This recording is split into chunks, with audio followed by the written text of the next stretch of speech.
Class, sit down. एक प्रसिद्ध है उद्घोष है, ठीक है। धर्म की जय हो, अधर्म का नाश हो, प्राणियों में सद्भावना हो और विश्व का कल्याण हो। इसका मतलब समझ में आता है? तो बताएं, ये हम बताते हैं ना, ध्यान से सुनेंगे। क्या है जी? धर्म का धर्म की जय हो ना, धर्म की जय हो, ठीक है। अधर्म का नाश हो, अधर्म का क्या होना चाहिए? अधर्म का नाश हो, ठीक है। और तीसरा है प्राणियों में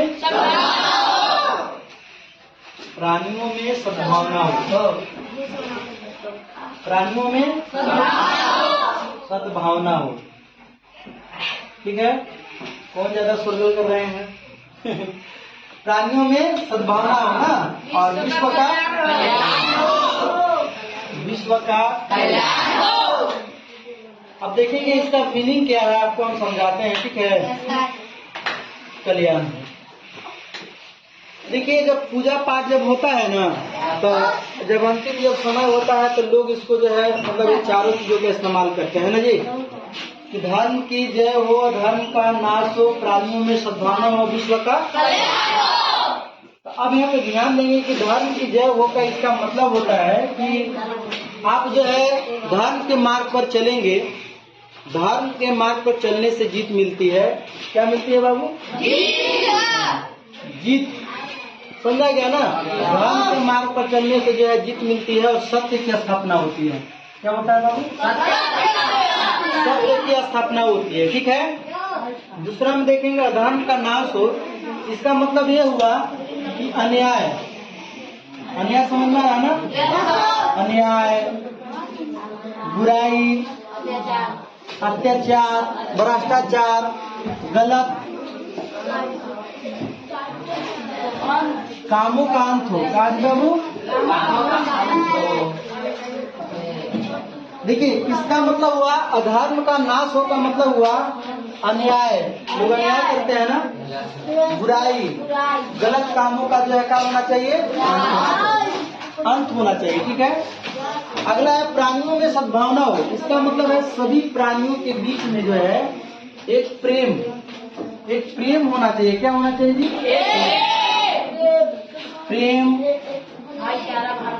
स्नेह और भाईचारे की भावना होना चाहिए।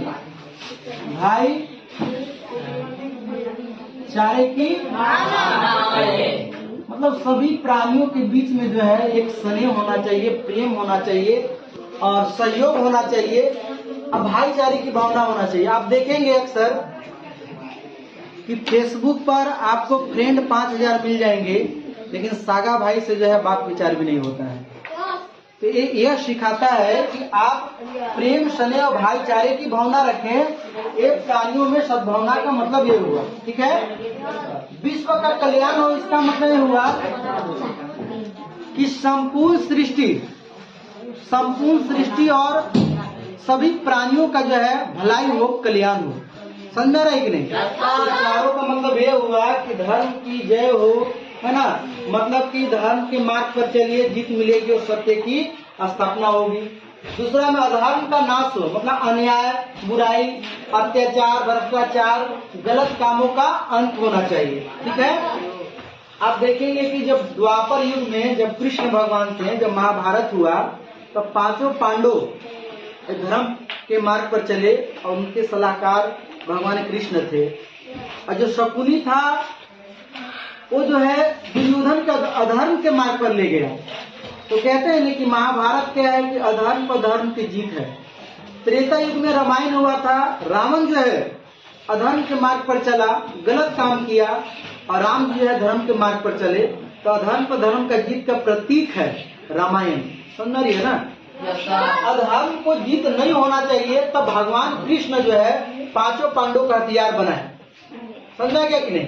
कि तुम धर्म के मार्ग पर हो, कितना भी अधर्म बड़ा हो, अंतिम में जो है सत्य और धर्म का ही जीत होता है।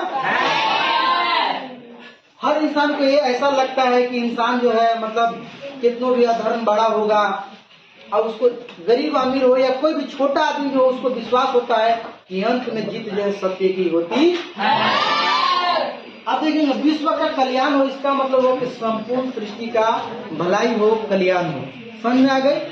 तो ये जो है प्रसिद्ध जो है ये उद्घोष है, जो यह जो है स्वामी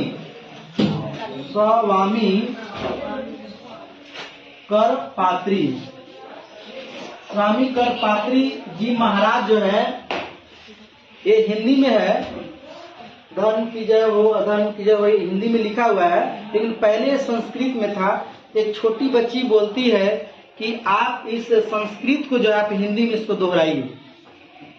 तब वही जो है स्वामी करपात्री जी महाराज जो है इस हिंदी उद्घोष को जो है संस्कृत में जो है संस्कृत जो था उसको हिंदी में जो है परिवर्तित करके इसे दोहराए थे। समझा गया ना? ये संस्कृत में था तो स्वामी करपात्री जी जो है इसे हिंदी में दोहराए थे। तो इसका मतलब ये है, आप लोग समझ में आ गया? चलिए, तो कोई बात नहीं है, अगर किसी को नहीं समझ में आया तो बताइएगा।